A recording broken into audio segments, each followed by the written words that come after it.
안녕하세요. 사연글을 쓰고 있는 저는 30대 후반의 자영업자 여성이에요. 그리고 2년 전 이혼에 성공한 싱글이기도 하고요. 이혼을 결심했을 때에는 사연글을 자주 읽었는데 정말 남의 일 같지 않은 일들이 많았어요. 사연의 세부적인 내용은 달랐지만 가장 중요한 게 닮아 있었잖아요. 남편과 시댁의 불합리한 요구와 행동, 그리고 그로 인해 피해만 보는 며느리이자 아내. 저도 마찬가지였어요. 욕심 많은 남편과 시모 덕에 피해만 고스란히 보다 결국 내 수명 내가 갉아먹는 느낌에 이혼하게 된 케이스죠. 어떤 사람들은 그런 사람인지 모르고 결혼했냐고 묻기도 해요. 정말 무신경한 질문이지만 이렇게 답해드리면 알까요? 한 길 물속은 알아도 10길 사람 속은 모른다고요. 숨기려고 하면 알 수도 없거니와 이미지 관리라는 말로 자기 진짜 모습을 속이는 일도 비일비재하니까요. 처음에는 저도 그랬어요. 남편이 정말 믿음직스럽다고 생각한 적이 있었죠. 꼼꼼하고 이득을 잘 챙기는 사람이었으니까요. 어딜 가도 손해보는 사람은 아니라고 생각했어요. 특히 저는 음식점을 운영 중이다 보니 그런 손익에 민감한 편이긴 했거든요. 그걸 나쁘다고 생각하는 사람도 있지만 장사치에게 손해보지 않는 성격은 그보다 더 좋을 수 없으니 말이죠. 물론 장사를 하는 건 저지만 남편이 있으면 좀 안정적으로 가게 운영을 할 수 있겠다 싶었던 것도 사실이었어요.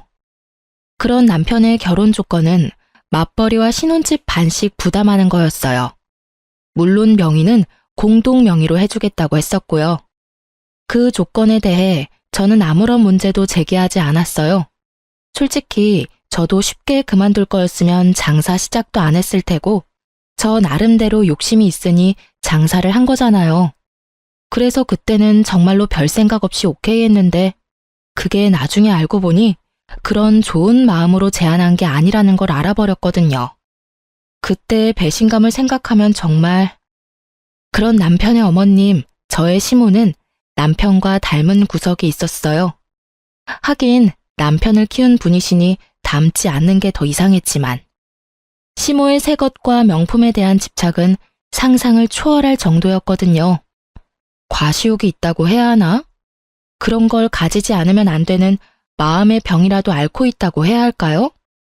그 정도로 비싸고 좋은 물건을 좋아하셨어요. 그런 남편과 시모와는 전혀 다르게 시부는 참 좋은 사람이었어요. 손주에 대한 욕심만 아니라면 그분도 흠잡을 분은 아니거든요. 결혼 기간 동안 손주를 보고 싶어서 보약이며 음식이며 저한테 사다 주신 분이 시부였거든요. 시모는 그런 건 상관도 없는 분이었고요. 시부가 그렇게 애가 탄 것도 이해는 가요. 저도 빨리 애를 낳고 싶었는데 애가 생기지 않았거든요. 첫 해에 애가 들어서긴 했는데 유산을 하고 그 뒤로는 애가 들어서지도 않았어요.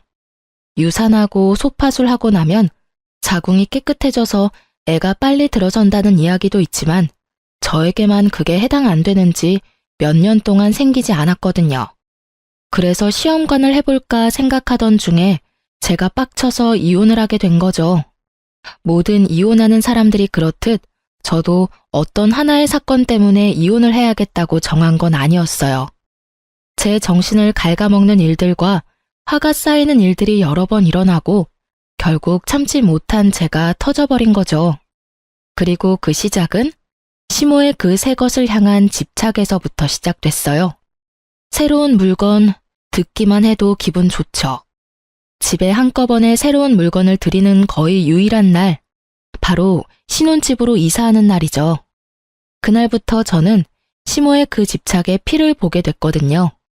저는 남편과 결혼하면서 신혼집을 반씩 부담했어요. 그리고 집안 가전과 인테리어도 제가 다 손수 골라 맞춘 거였거든요. 결혼을 위해 모아놓은 돈이 있었기 때문에 그걸 고르는 시간도 너무 즐거운 시간이었고 그게 신혼집에 장식된 걸 보는 것도 너무 행복했어요. 그런데 신혼집 혼수를 다 드리고 나서 시어른들을 집에 초대해 집들이를 했을 때 그 일이 시작됐어요. 예, 가전이 다 예쁘구나. 그러고 보니 우리 집에 전자레인지가 너무 오래돼서 그러는데 너희 집에 있는 거 나한테 주고 너희는 새로 사는 게 어떻니? 그 말에 저는 당황했어요. 결혼한 지 얼마 안 된 제가 시모에게 대드는 일은 상상도 한 적 없었지만 시모의 말이 너무 어이없고 황당했거든요. 그래? 그럼 엄마가 가져가. 우리는 새로 사면 돼. 그렇지 않아도 본가에 있는 전자레인지 너무 오래돼서 몇 번씩 돌려야 하더라고. 남편이 너무 태연하게 그냥 줘버리는 거예요. 자기가 산 것도 아니면서. 결국 시모가 환하게 웃으며 좋아하더군요. 저는 음식을 가지러 가는 거 도우라며 남편을 끌고 부엌 뒤쪽으로 갔어요. 자기 진짜 너무해. 내가 산 건데 왜 자기가 마음대로 어머님한테 드리는 거야? 그리고 나는 새로 다시 살 생각도 없고 예산도 없어. 당신이 알아서 하려고 드리는 거 맞지? 자기야, 엄마가 필요하다잖아. 며느리 좋은 눈도장 찍을 수 있는 기회니까 그냥 드리자. 뭐 엄청 비싼 거 달라고 한 것도 아닌데 뭔 상관이야. 그리고 엄마도 필요하니까 이야기했겠지. 따로 해주려면 돈만 더 드니까. 그냥 이거 드리고 우리는 대충 쓰면 되잖아. 그러니까 나는 살 생각 없으니까 드리고 싶으면 당신이 다른 전자레인지를 사던지 어떻게든 저기 채워 넣어. 엄청 떽떽거리네. 알았어. 내가 알아서 채워 넣으면 되잖아. 결국 남편은 어이없게 저에게 화를 냈죠. 저는 제 돈으로 산 전자레인지를 뺏기면서 최대한 분노를 억눌렀어요. 아니, 남편에게 쏘아붙이긴 했지만요. 그 뒤에 남편의 행동은 정말 웃기지도 않았어요. 시모의 집에 있던 10년 넘게 쓰던 전자레인지를 가져왔더군요. 전자레인지 안은 음식물 찌꺼기가 찌들어서 지워지지도 않는걸요. 당신 미쳤어? 멀쩡한 걸 가져다 주고 이딴 걸 가지고 오면 어떡해? 당신이 알아서 한다는 게 이거야? 어머님네 헌 물건 가져오는 거? 아직 쓸만해. 쓸 수 있는 거 버리는 것도 아깝고. 당신도 돈 쓰기 싫어했잖아. 그러니까 우리는 이걸로 쓰자고. 이제 됐지? 나 여기 제대로 전자레인지 채워 넣었다. 그렇게 말하는 남편 놈을 보는데 속이 터져버리겠더라고요. 그런데 그 뒤로 시모가 저희 집에 오면 새 가전이 몽땅 헌 가전으로 바뀌는 마법 같은 상황을 겪게 됐어요. 제가 몇 번이나 남편에게 제발 그러지 말라고 하면 남편은 저를 시부모 공경할 생각이 전혀 없는 나쁜 년으로 몰아가더군요. 그러던 중에 제가 TV를 새로 샀어요. 75인치 무척 큰 TV를 말이죠. 저희 집에는 TV가 없었어요. 처녀 시절 제가 사용하던 커다란 모니터를 TV 겸으로 사용했는데 가게에 그 모니터가 필요하게 됐거든요. 그래서 그걸 가져가는 대신 TV를 사기로 한 거였죠. 좋은 TV라 이번에는 남편이 그냥 넘겨주지 않겠다 싶었는데 이번에도 제가 없을 때 시모 집에 그 TV를 갖다 줘버렸더라고요. 저는 남편과 결국 크게 싸웠어요. 당신 도대체 왜 이래? 내가 사온 것들만 골라서 어머님한테 갖다 드리고 있잖아. 당신 돈 한 푼 들어간 것도 없는데 내가 왜 돈 써가면서 우리 집 재산 남한테 다 날려야 하냐고. 우리 엄마가 남이야? 너 말을 참 웃기게 하네. 야, 시어머니야. 어머니가 달라고 하면 그 정도는 줄 수 있는 거 아니야? 네가 잘 벌면 얼마나 번다고 유세야? 그래, 일하면서 돈 좀 만지니까 시어른들은 눈에 보이지도 않지? 어른 공경할 줄을 몰라요. 그러니까 네가 싸가지 없다는 이야기를 듣는 거라고. 뭐? 무슨 말을 그따위로 해? 미친놈아. 그리고 넌 TV를 시댁에 갖다 주고 고장난 걸 가져오는 게 어딨어? 머리는 장식으로 달았니? 집구석 꼴을 좀 봐. 여기 멀쩡한 가전이 어디 있어? 다 오래되고 사갔고. 게다가 이번에는 수리가 필요한 고장난 것까지. 너 나랑 결혼한 게 너희 집안 세간살이 바꾸려고 한 거였어? 말 참 이쁘게 한다. 미친놈? 남편한테 미친놈이 뭐야? 그리고 좀 오래돼도 다 멀쩡한 거라고. TV는 살짝 맛이 갔지만 그래도 수리하면 충분히 쓸만하고. 그래, 근데 어쩌나? 난 수리비 이제 더 이상 안 낼 거거든? 지금부터 이 집에 돈 들이는 일 절대로 없을 거야. 나 돈 낼 생각 전혀 없어. 내 돈으로 산 가전 다 시모에게 뺏기고 신혼집이 거지굴이 됐는데 내가 왜 돈을 써? 그냥 이렇게 살자. 이제부터 가전제품 고장나면 절대로 돈 안 쓸 테니까 그렇게 알고 생활하자. 됐지? 결국 제가 남편을 반협박하고 나서야 남편 놈은 투덜대며 움직이더군요. 절대로 자기 돈 써서 수리 안 하려던 남편이었는데 결국 수리를 위해 사람을 불렀고 업자에게 한 소리 들었어요. 이걸 고쳐서 쓸 바에는 하나 새로 사서 쓰는 게 나을 것 같다고요. 제 말이요. 오래된 데다가 부품도 없고 수리비가 더 들 거라는 말을 듣고서야 남편 놈은 제 눈치를 슬금슬금 보더라고요. 저는 그 눈빛을 모른 척 했어요. 이번에 수리비 내주면 시모에게 새 거 다 내주는 버릇 절대 고쳐지지 않을 거라고 생각했거든요. 수리비가 상상 이상이었는지 남편은 결국 TV를 수리하지 않았고 그 뒤로 하나하나씩 시댁에서 바꿔온 가전이 고장나기 시작했어요. TV, 김치냉장고, 세탁기가 고장났어요. 이거 전부 시댁에서 바꿔가지고 온 거였거든요. 수리를 안 하니 저도 답답하더라고요. 남편은 아무 생각 없는 듯 보였고요. 진짜 어떻게 해야 하나 싶었는데 그때 제가 가져온 에어컨까지 말썽을 부리게 됐어요. 에어컨은 오래돼서 하나 사야 하긴 했는데 고장이 나니 열 많은 남편도 참을 수 없었는지 자기 돈으로 새 것을 주문했더라고요. 한여름 저는 남편이 없는 날 일부러 시모를 집에 불렀어요. 그리고 시모는 거실 한켠에 서 있는 새 에어컨을 보더니 역시나 그걸 달라고 하더군요. 자기네 집 에어컨이 너무 오래돼서 못 쓰겠다고 말이죠. 그리고 며칠 뒤 업자가 에어컨을 떼갔어요. 시댁으로. 그날 저녁 남편이 집에 와서 발견한 건 어머님네 있던 낡은 에어컨이었죠. 그걸 보던 남편이 저한테 화를 내더군요. 이거 뭐야? 내가 산 에어컨 어디 갔어? 당신 설마 에어컨 갖다 팔았어? 무슨 소리야? 그걸 내가 왜 팔아? 어머님 며칠 전에 왔다 가셨거든? 에어컨 달라고 하시더라고. 안 된다고 하려고 했는데 당신이 그때 나한테 그랬잖아. 시어른 공경 안 하는 싸가지 없는 년이라고. 그래서 그냥 드렸어. 내가 산 것도 아닌데 뭐 별 문제 없잖아. 안 그래? 제 말에 남편 얼굴이 터질 것처럼 붉어지더군요. 근데 왜 화를 내? 내가 뭘 잘못했어? 당신이 여태껏 하던 대로 했는데 욕 얻어먹는 건 좀 아니지 않나? 에어컨 돈 몇 푼 한다고 그냥 하나 더 사면 되잖아. 안 그래? 에어컨이 얼마나 비싼데. 나도 큰맘 먹고 산 거고 아직 할부도 안 끝났어. 아니, 할부 시작도 안 했거든? 그건 내가 알 바가 아니지. 당신이 알아서 해야 할 일이고.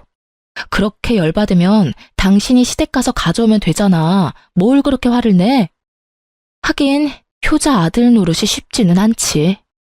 당신이 책임지고 에어컨 돌려놔? 내가 왜? 어머님이 가져가신 건데? 그렇게 말하면 당신도 책임지고 내가 샀던 가전들 다 돌려놓을래? 그거 해주면 내가 가서 에어컨 받아올게. 당신이 돌려받아야 하는 내 가전들 뭐인지는 알지? TV랑 김치냉장고랑 세탁기 그거 싹 다 원위치 시켜놓으면 에어컨 내가 어떻게든 원위치 시켜놓을게. 제 말에 남편이 갑자기 입을 꾹 다물더니 부글부글 끓는 모습으로 저한테 그러더군요. 당신 잘못도 있으니까 당신도 돈 좀 내. 시댁에 가서 가져오는 게 싫었는지 남편은 새로 하나 사려고 생각하더군요. 돈이 남아도는지 저는 그래서 그런 생각하지 못하도록 쐐기를 박았어요. 미안한데 친정집에 건조기 한 대 놔드리기로 했거든? 그래서 돈이 없어. 친정에 내가 내 돈으로 효도하는 거니까 뭐라 하지는 말고. 당신이 항상 하던 거잖아. 물론 당신은 내 돈으로 시댁에 효도했지만 솔직히 나중에는 우리 엄마한테도 당신이 시댁에 하던 것처럼 효도해 줄 거라고 생각하고 있어. 그러니까 시댁에 많이 갖다 줘. 나중에 당신이 친정에도 똑같이 해주면 되니까. 그리고 에어컨 새로 사면 이번에는 우리 엄마한테 갖다 줘도 되지? 당신 효도는 그런 식이잖아. 나도 그렇게 효도 좀 하게. 당신 돈으로. 제가 그렇게 말하자 남편 놈은 한숨을 팍 쉬더니 저를 데리고 시댁에 가더군요. 어머니, 앞으로 이렇게 집에 오셔서 가전제품 다 가져가지 마세요. 저희가 용돈으로 드리는 돈도 있는데 왜 매번 저희 집에 와서 가전 다 가져가시려고 하는데요? 에어컨 이번에 새로 산 거니까 돌려주세요. 그리고 집에 있는 어머님네 에어컨 가져가시고요. 예, 누가 보면 내가 너희 집에서 뺏어왔는 줄 알겠다. 그거 네 처가 나한테 가져가라고 해서 가져온 거야. 그리고 여태껏 너도 매번 가져가라고 하지 않았니? 효도한다고. 그니까 이제부터 그러지 마시라고요. 그리고 에어컨 제 돈으로 산 거거든요. 남편이 샀다는 말에 시모가 잠시 생각하더니 그러더군요. 그럼 가져가라. 난 또 네 처가 산 건 줄 알았지. 그 말에 제가 더 당황했죠. 그럼 제가 산 건 막 가져가도 되나요? 그렇게 묻고 싶은 걸 꾹 참았어요. 이번에 남편이 마음만 고쳐먹으면 앞으로 그럴 일 없을 테니까요. 제가 샀건 처가 샀건 앞으로는 이렇게 세간살이 바꿔가지 마세요. 신혼집이잖아요. 둘이서 이야기하는데 정말 웃겼어요. 남편 놈은 자기가 여태껏 그렇게 다 해줘놓고는 자기 돈 들어갈 거 생각하니까 못하게 막는 거잖아요. 남의 돈으로는 효도해도 되고 자기 돈으로는 효도하면 안 된다는 생각은 대체 어떤 머리에서 나오는 건지. 시모도 그렇죠. 남의 자식 돈으로 호강하는 건 괜찮고 내 자식 돈으로 호강하는 건 안 된다고 생각하는 건 무슨 상식 이하의 발언인가요? 어쨌든 이 일로 저는 남편과 시댁에 대한 신뢰가 뚝 떨어져 나갔어요. 그래서 그 뒤로 집은 그냥 그대로 뒀어요. 언제 뒤통수 칠지 모르니까요. 그리고 시모 칠순날이 되었어요. 저희는 시모 생신에 항상 명품 선물을 드렸거든요. 그래서 항상 돈이 많이 나갔는데 처음으로 용돈으로 바꿔서 드리기로 했어요. 남편과 미리 상의를 했었거든요. 어머님이 명품을 좋아하시는데 돈이 너무 많이 드니 그냥 용돈으로 드리자고요. 그런데 용돈을 드리자 어머님이 엄청 화를 내더군요. 예, 꼴랑 이걸 용돈이랍시고 주는 거니? 이걸 누구 코에 붙여? 여태껏 주던 대로 하면 되지 왜 갑자기 선물을 바꿔? 너 나 무시하니? 이거 먹고 떨어지라고? 어머님, 그게 아니라 저희도 이제 돈 좀 모아야 하고요. 너무 비싼 물건을 사는 게 저희 수준으로는 감당이 안 돼서 그랬어요. 이해 좀 해주세요. 무슨 소리야? 너도 아들도 돈 벌고 있으면서 무슨 감당이 안 돼? 너 매달 얼마씩 버는지 내가 모를 줄 아니? 그 돈이면 명품백 몇 개라도 사줄 수 있지. 너희 돈 버는 거 나한테 쓰기 아깝다는 말을 그렇게 빙빙 돌려서 말하는 거야? 그게 아니라 어머님한테 그만큼 쓰면 저희 친정에도 그만큼 써야 하니까요. 그 금액의 2배씩 계속 나가면 저희 진짜 감당이 안 돼요. 뭐? 얘가 정신이 나갔나 봐. 친정에도 나한테 돈 쓰는 것처럼 썼어? 돈 아깝게 왜 그런 짓을 해? 너희 친정이나 이런 용돈 줘야지. 여태까지 친정에도 똑같이 그렇게 비싼 거 해줬다고? 네, 양가 부모님께 하는 건 똑같이 하기로 했거든요. 왜 똑같이 해? 너 출가 외인이야. 우리 집에 충성해야 된다고. 우리 아들이 힘들게 번 돈을 그렇게 낭비를 하다니 네가 제정신이니? 그래서 용돈으로 바꿔서 드리기로 했다고 말씀드렸잖아요. 남편 힘들게 번 돈 낭비하면 안 되니까 용돈으로 이해해 주세요.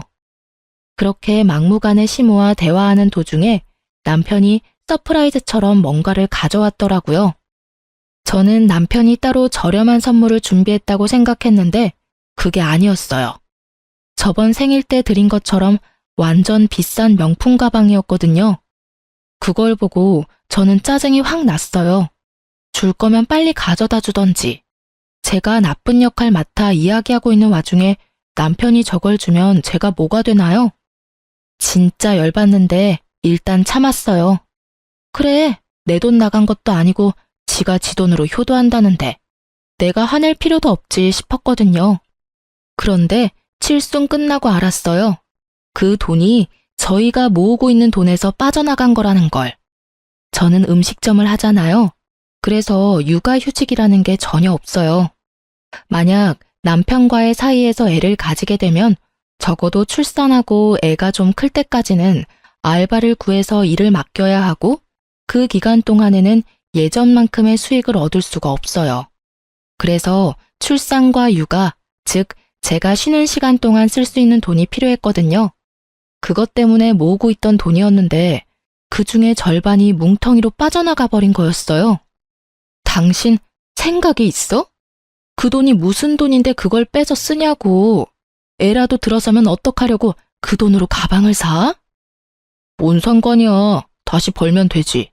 그거 얼마 안 돼. 솔직히 그때 유산 이후로 당신 애도 못 가지는데 언제 애가 생길 줄 알고? 그냥 묵히지 말고 쓰는 게 낫다는 생각 들지 않아? 그걸 말이라고 하냐? 이 인간아. 당신 가만 보니 애를 가질 생각이 없는 거 아니야? 저의 그 말에 남편이 갑자기 버럭하더라고요. 나도 애가 가지고 싶지. 근데 생기지 않는 건 내 탓은 아니잖아.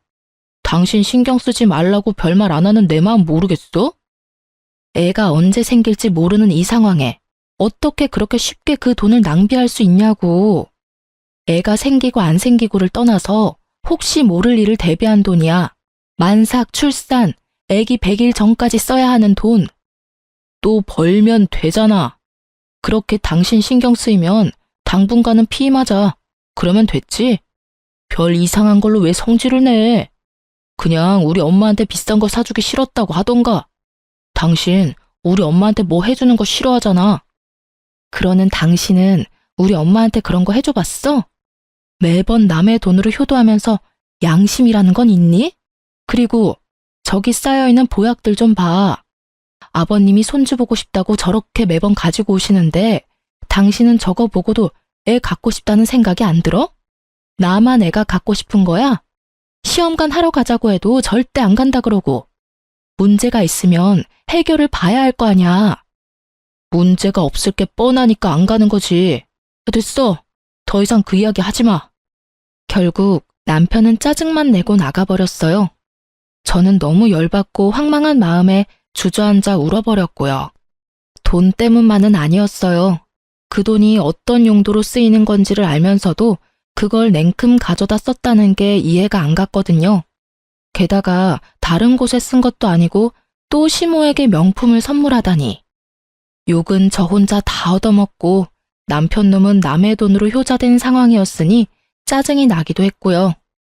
신경을 너무 쓰니 아랫배가 살살 아파왔어요. 산부인과로 가야 할지 비뇨기과로 가야 할지 내과로 가야 할지 몰라서 비뇨기과 간호사인 제 친구에게 전화를 걸었어요. 여보세요? 너무 오랜만이다. 혹시 너 아직도 그 병원 다녀? 그럼 지금은 비뇨기과에서 일하고 있어. 왜? 혹시 남편한테 무슨 일이 있어? 남편 아니고 내가 아파. 남편이랑 애 문제로 좀 다투는 바람에 스트레스가 쌓이는 건지 아랫배가 살살 아파서 방광염인 것 같아서 진료 좀 보려고. 애가 크기 시작하면 다툴 수밖에 없지. 서로 어느 정도 양보는 해야 하는데. 사실 우리 아직 아기 없어. 안 생겨서 이번에 시험관 해보려고 생각 중이거든. 너 아직 애가 없어? 갑자기 친구가 엄청 놀란 목소리로 저한테 되묻더라고요. 처음에 유산 한번 하고 난 다음부터 애가 들어서지를 않아서. 그러고 보니 너도 시험관 한다고 하지 않았어? 애는 생겼어? 친구에게 그렇게 물었더니 얼떨떨하게 말하더라고요. 근데 이런 말 해도 되나 싶은데 네 남편 1년쯤 전에 우리 병원 와서 정관 수술하고 갔는데 당연히 애가 생겨서 수술한 거 아니었어? 뭐? 그 이야기에 저는 너무 깜짝 놀랐어요. 남편이 왜 정관 수술을 했냐고요. 저는 너무 놀라서 친구에게 진짜 남편이 정관 수술한 게 맞냐고 물었고 친구는 정말이라고 말하더라고요. 당시에는 자기도 시험관 때문에 바빴고 그런 이야기 하는 것도 민망해서 이야기를 안 했다고 하더라고요. 하지만 결혼식장에서 본 얼굴과 이름이 너무 똑같았다고 하더군요. 게다가 지금 일하는 직장도 남편 회사 근처였어요. 저는 친구와 전화를 끊고 폭발 직전의 머리로 남편에게 지금 당장 집에 오라고 소리쳤어요. 남편은 제가 그 돈 쓴 것 때문에 화났다고 생각했는지 오지 않겠다고 말하더라고요. 나 당신 정관 수술한 거 알았으니까 당장 튀어와. 안 오면 우리 이제 끝이라는 것만 기억해. 그렇게 일방적으로 내 할 말만 하고 전화를 끊고 나서 20분 만에 남편이 집으로 튀어왔더군요. 본인도 굉장히 당황한 눈치였어요. 제가 어디서 그걸 알았나 싶었겠죠. 당신이 그 돈 쓴 거 이제야 이해가 되네. 아이가 생기지 않을 걸 알고 있었으니까 쓸 수 있었을 테지. 이야기해봐. 왜 정관 수술한 거 나한테 숨겼어?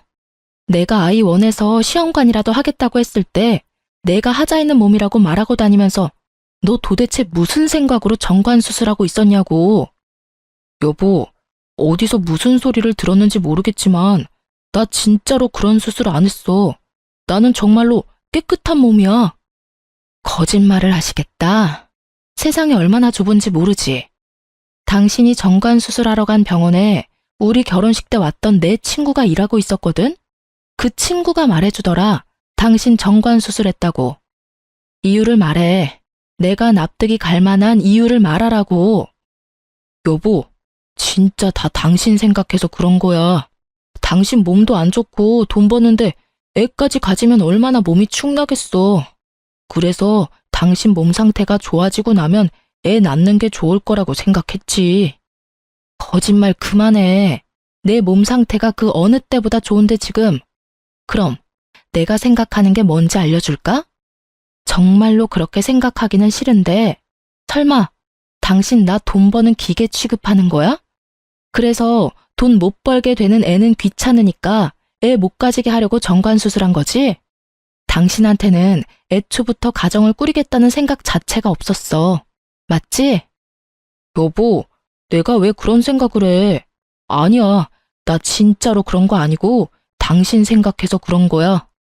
그러면 수술하기 전에 나한테 말했어야지. 날 생각했으면 나한테 밝혔어야지. 내가 아등바등 그 돈 모으면서 아기 언제 생기나 매번 임신 테스트기 하고 있을 때 내 모습 보면서 느낀 게 아무것도 없다는 거야? 내가 매번 헛짓거리 하고 있는 걸 보면서 아무 말 없이 뒤에서 키득키득 웃으면서 애가 생기는 건 내 탓이라고, 내가 몸이 안 좋아서 그런 거라고 말하던 당신 모습 지금 생각하니까 정말 소름 돋는다. 어떻게 그런 짓을 저지를 수가 있어? 애가 갖기 싫으면 한마디만 하면 될 걸. 뭐하러 여태껏 애 만들고 싶어 하는 척 한 거야? 나도 일부러 그런 거 아니야. 엄마한테 드는 돈이 너무 많으니까 당신이 애라도 덜컥 가지면 내가 부담해야 할 돈이 너무 많잖아. 그래서 그랬다고. 솔직히 이번에도 내가 명품 선물했으니 우리 엄마가 저 정도로 끝냈지. 아니었으면 당신한테 얼마나 퍼붓고 이혼하라고 난리겠어. 엄마 비위 좀 맞춰주겠다는 게 그렇게 욕먹을 일이야? 이 말에 저는 나오려던 눈물이 뚝 끊겼어요. 이 새끼는 자기가 무슨 소리를 짓거리는지도 모르고 있더라고요. 그걸 지금... 너 지금 정관 수술한 걸 어머님 탓으로 돌리는 거야? 어머님 비위 맞추려면 돈이 많아야 하고 그 돈 때문에 정관 수술했다는 말이지 지금? 그래서 너한테 잘못은 단 하나도 없다 이 말이지? 지금 네가 짓거린 망언이. 망언이 아니라 진짜 그렇잖아. 내가 나 잘 살자고 그랬겠어? 너 잘 살자고 그랬겠지. 어머니 비위 맞추고 싶었으면 네 돈으로 하면 됐잖아. 내 돈으로 실컷 비위 맞췄으면서 그게 날 위한 거다? 날 위한 거면 내가 모은 돈을 건들면 안 됐지. 그리고 정관 수술도 하면 안 되는 거였고. 안 되겠다. 우리 이혼해. 나 당신이랑은 못 살겠어. 소름 돋고 징그러워서 같은 공간에 있기도 싫거든? 난 이혼 안 해. 못해. 내가 왜 이혼을 해야 해? 정관 수술한 거 보건 수술할 테니까 좀 기다려줘. 그리고 그 명품 가방도 엄마한테 말해서 다시 받아와서 돌려놓을게. 통장 메어놓으면 되잖아. 그러니까 이혼은 하지 말자. 당신 하자는 대로 임신도 하고 그럼 되잖아. 다 필요 없어. 아버님이 주신 한약 지금 당장 차에 실어. 저는 남편 차에 시부가 사준 임신 한약을 싣고 시댁으로 향했어요. 시가에 말하고 정식으로 이혼하려고요. 시부모님도 자기 자식이 남의 자식한테 어떤 짓을 했는지 똑똑히 보셔야 할 테니까요. 시댁에 도착하니 시모가 마중을 나오시더군요. 너희 여기 무슨 일이냐? 연락도 없이. 어머님, 저희 이혼하기로 했어요. 오늘 그 말씀 드리러 온 거예요. 이혼? 갑자기 이혼을 왜 해? 너 지금 얘랑 헤어지고 다른 사람 만날 수 있다고 생각하니? 착각하지 마. 너 벌써 30대 후반이고 제대로 된 남자 만나기 힘들어.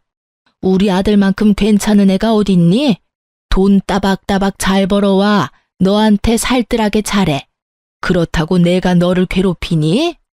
너 우리 집 와서도 설거지 한번 시킨 적 없어. 그리고 경조사 아니고는 부르지도 않잖니. 뭐가 부족해서 이혼이야? 나는 이혼 허락 못해. 너희 이혼하고 나면 내 선물은 이제 누가 사줘? 앞으로 받아야 할 것들이 얼만데 그게 다 줄어드는 일이지 않니? 그 이야기를 듣는데 정말 숨이 턱 막히더라고요. 하긴 그쪽으로 저를 괴롭힌 적은 없죠. 다만 저희 집 세간살이 다 가져다 이 시댁에 옮겨 놓았을 뿐이고 제 돈으로 명품 가방으로 치장하고 다닐 뿐이죠. 저는 너무 어이없고 열받아서 시모를 무시하고 시부에게 제가 가져온 임신 잘 되는 한약부터 돌려드렸어요. 갑자기 이게 다 무슨 일이냐? 이혼은 무슨 이야기고 이 약들은 또 왜 다 들고 왔어? 아버님, 약 너무 감사하게 여태껏 잘 먹었는데요. 이제 필요 없게 된 것 같아서요. 아버님은 모르시는 것 같으니 알려드리려고 왔어요. 저희 이혼하는 거 다른 문제도 있지만 이게 제일 커요. 남편, 아이 못 가져요. 벌써 정관 수술한 지 좀 됐거든요. 저 모르게 묶었더라고요. 애 안 낳으려고요. 그래서 계속 임신이 안 됐더라고요. 남편이 애를 낳을 생각이 없으니 이혼하려는 거예요. 그리고 덕분에 이 귀한 약들도 이제 쓸모 없어진 거죠. 그래서 돌려드리러 온 거예요. 뭐? 네가 잘못 알고 있는 거 아니냐? 설마 아들이 그런 짓을 했겠어? 멀쩡한 사내 자식이 왜 그런 짓을 해? 너 말해봐라. 네 입으로 직접 말해. 정말로 정관 수술했어? 아버지, 그게 나는 그런 의도로 그런 게 아니고 아이씨, 나도 다 시켜서 한 거예요. 저는 유달리 조용한 시모를 보고 있었어요.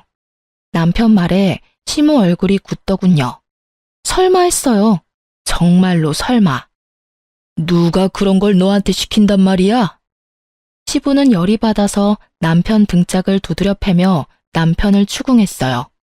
아마 남편이 거짓말을 한다고 생각한 모양이었어요.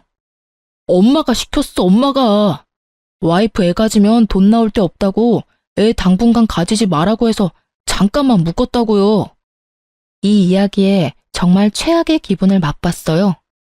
여태껏 겪은 일도 최악 중에 최악이었는데 말이에요. 시모가 시켰다는 말을 들으니 한 번에 정리가 쫙 되더라고요. 화는 그리 안 났어요. 화는 저 대신 다른 사람이 너무나 많이 내줬거든요.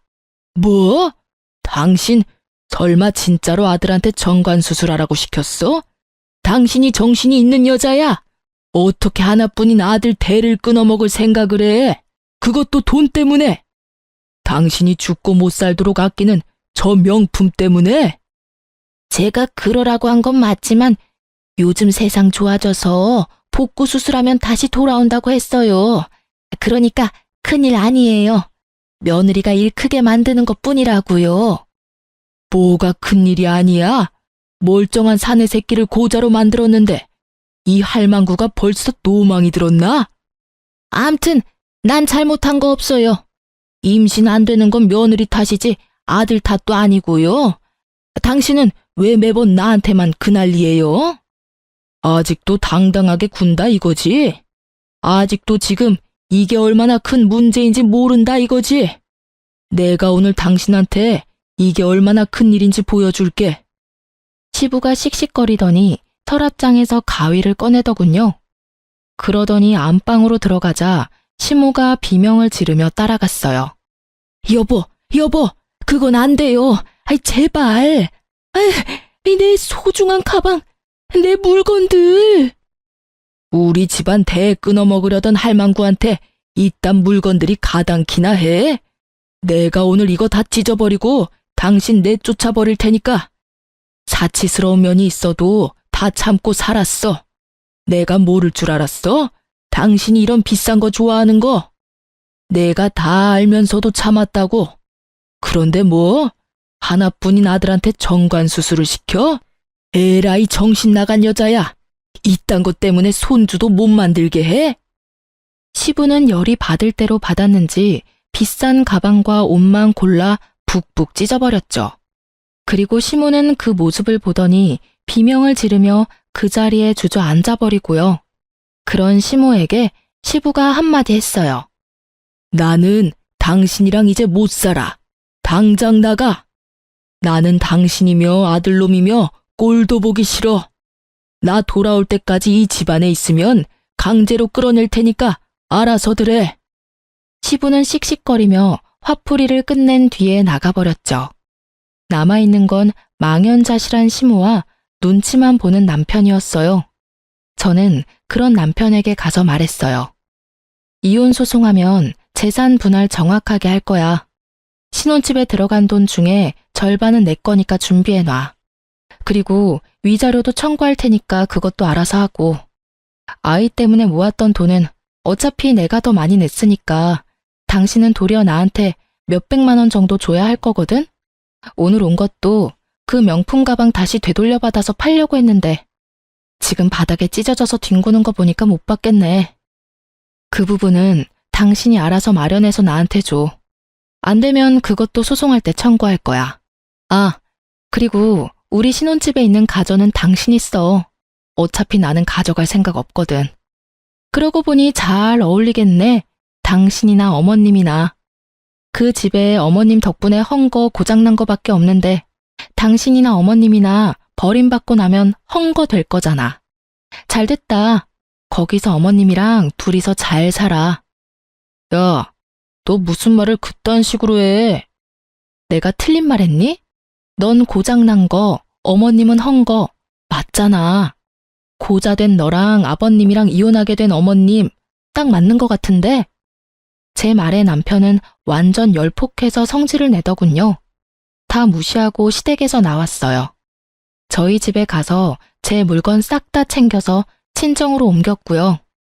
그 뒤로 꽤나 지루한 시간 동안 이혼 소송이 진행됐어요. 남편 놈이 저 몰래 정관 수술한 거는 혼인관계를 유지할 수 없는 명백한 사유로 인정되어 손쉽게 위자료를 받을 수 있게 됐어요. 이혼이 완료되고 정말로 자유의 몸이 됐을 때는 기쁠 줄 알았는데 의외로 좀 허탈한 기분이 들긴 하더군요. 저런 놈이랑 사느라고 내 인생에 이 황금 같은 시간을 허비했나 싶어서요. 그런 제 마음을 잘 붙들어준 건 가족이었죠. 친정 부모님과 오빠가 없었다면 정말 힘들었을 거예요. 가족들과 함께 있으면서 가게도 잘 되고 저는 점점 자리를 잡아갔어요. 그리고 전 남편 소식을 소문으로 들었어요. 남편의 친구가 제 친구와 부부였거든요. 친구 말로는 전 남편이 저한테 줄 돈을 마련하기 힘들어서 결국은 신혼집을 팔았다고 하더라고요. 그걸로 돈을 마련해서 저에게 주고 월세를 따로 얻어 시모와 둘이서 살고 있었다고 해요. 시부가 모든 것을 안 날 이후 시모가 결국 시부에게 이혼당했거든요. 그런데 집을 팔고 남은 돈으로 시모가 또 전 남편 몰래 명품 가방과 옷을 샀다고 하더라고요. 게다가 전 남편 카드까지 긁는 바람에 그놈이 화가 머리끝까지 났었다고요. 명품 가방 환불하려고 했는데 시모가 절대 가방 못 찾도록 숨겨버린 바람에 전 남편이 그 빚 갚느라 투잡을 뛰고 있다고 했어요. 그 이야기를 듣는데 얼마나 웃긴지.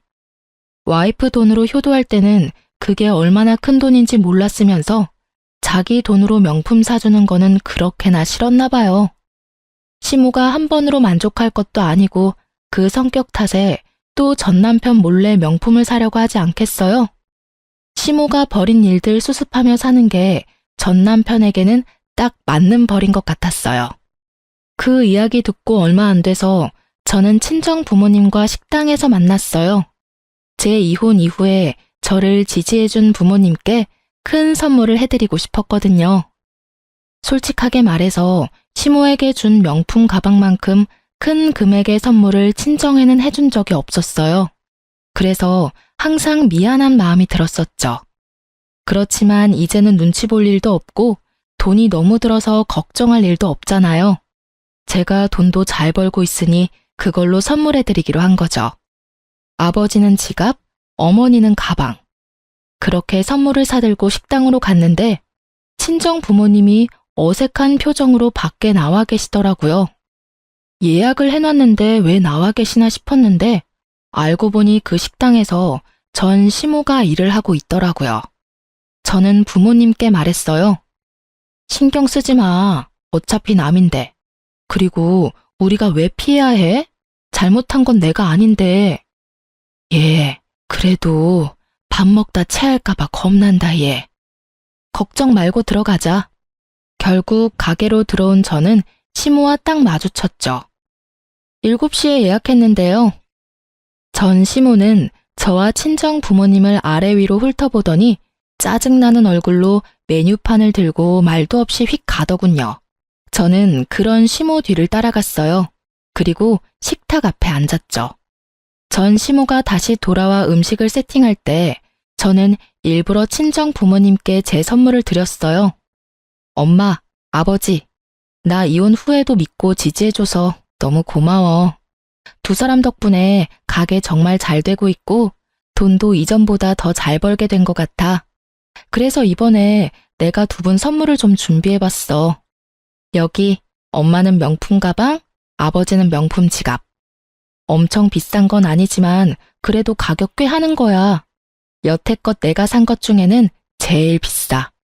이거 매일 하고 다니면서 딸이 해준 거라고 자랑하고 다녀. 알았지? 제가 건넨 선물에는 명품의 로고가 확실하게 박혀 있었고 그걸 바라보는 시모의 표정이 너무 아련하면서도 짜증이 가득해서 너무 웃겼어요. 이 아줌마는 이제 가지고 싶어도 가지지 못하는 거잖아요. 친구에게 들은 것 이상으로 빚 갚기가 힘들었는지 전 남편이 지 엄마마저 일터에 내놨으니 말이에요. 솔직히 여태껏 일 한 번 하지 않았던 시모가 식당에서 일하고 있는 것도 웃겼는데 저희 부모님을 부럽게 쳐다보는 걸 보니 더 통쾌했어요. 왜 진작에 이걸 하지 않았을까 싶었다니까요. 아유, 얘, 이 비싼 걸 왜 사? 아까워서 어디 들고 다니기라도 하겠니? 괜찮아. 앞으로는 내가 돈 많이 벌어서 생일 때마다 사줄게. 알지? 전 남편이 매년 와이프 돈으로 자기 엄마한테 효도한답시고 명품 선물만 해줬던 거? 그때 우리 부모님한테 이렇게 못해준 게 한이 돼서 그래. 앞으로 내가 더 잘할게. 제 말을 조용히 듣고 있던 전 시모의 얼굴이 참 볼만하더라고요. 부하가 치미는지 얼굴 색은 울그락불그락. 이는 얼마나 꽉 깨물었는지. 하긴 얼마나 짜증이 나겠어요. 그리고 식사 다 끝나고 나가자 전 시모가 앞에서 기다리고 있더군요. 너 정말 뻔뻔하다. 어떻게 내가 여기서 일하는 거 알면서 여기 와서 사람 속을 뒤집어 놓을 수가 있어? 내가 여기서 일하는 거 보러 왔니? 비참한 모습 구경이라도 하러 왔냐고? 내가 남편이랑 이혼한 거, 아들한테 홀대받는 거 다 네 탓이잖아. 참나, 아줌마, 그게 왜 내 탓이에요? 그러게, 왜 멀쩡한 아들 정관수술 시켜서 아버님한테 밉보이고 아들 돈으로 몰래 명품 가방 사서 아들한테 미움받으셨어요? 거기에 제 탓이 있기는 해요. 저도 명백한 피해자인데? 괜한 사람한테 시비 걸지 말고 일이나 열심히 해서 아들 몰래 쓴 돈이나 갚으세요. 그러라고 일하고 계시잖아요. 일을 시작해보니 남들이 얼마나 힘들게 돈 버는지도 이제 아시겠죠? 아, 그리고 저하고는 이제 연이 없으니 이렇게 다짜고짜 말 걸지 말아주세요. 제 말에 전 시모가 한 대 맞은 표정으로 바라보더군요. 다 자기가 뿌린 씨앗인데 누굴 탓하시려는 걸까? 그 뒤로 그 가게에서 그 아줌마를 본 적은 없어요. 아마 자존심이 상하니 어쩌니 하며 직장이라도 옮겼겠죠. 저도 더 이상 그 얼굴 볼 필요 없어서 다행이라고 생각해요. 그날도 밥 먹는데 솔직히 아무렇지 않은 얼굴로 맛있게 먹는 척 했지만 집에 와서 체했거든요. 다시는 보고 싶지 않은 면상이니까요. 남의 돈으로 효자 노릇하는 남편 놈이나 남의 돈으로 호의호식하는 시모나 어찌 그리 똑같은지. 사연을 쓰면서도 그때의 두 사람이 떠올라 소름이 돋네요. 솔로가 된 저는 잘 지내고 있어요. 솔직하게 말하면 잘 지내지 못하면 안 된다는 마음으로 더 열심히 살고 있어요. 사연 글 읽다 보니 제 사연도 한번 써볼까 하는 마음에 가볍게 써본 글이라 두서가 없네요. 그래도 시간 내서 글 읽어주셔서 감사합니다. 오늘도 다들 좋은 하루 되세요.